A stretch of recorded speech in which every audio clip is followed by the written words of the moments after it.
Pendant qu'il priait, l'aspect de ton visage devint autre, et son vêtement devint d'une blancheur éblouissante.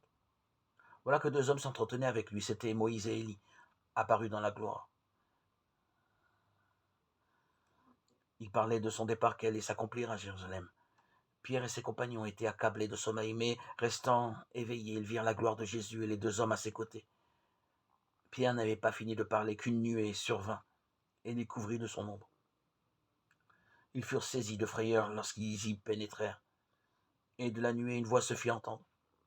Celui-ci est mon fils, lui que j'ai choisi, écoutez-le. Luc 9, 29, 32. Contemple donc le ciel, compte les étoiles, si tu peux les compter. Telle sera ta descendance. Genèse 15.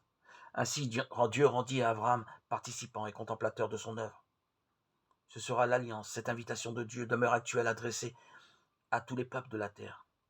La transfiguration du Christ en éclaire la source. Luc 9. Elle invite chacun et chacune à se mettre à l'école des mots de Dieu. Cette expérience fait écho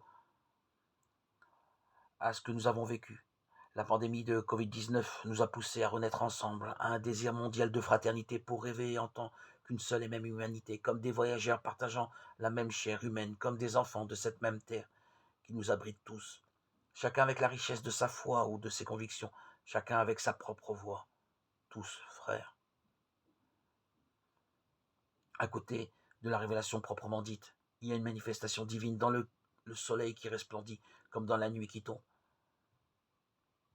En faisant attention à cette manifestation, l'être humain apprend à se reconnaître lui-même dans la relation avec les autres créatures. Lorsque je m'exprime en exprimant le monde. J'explore ma propre sacralité en déchiffrant celle du monde.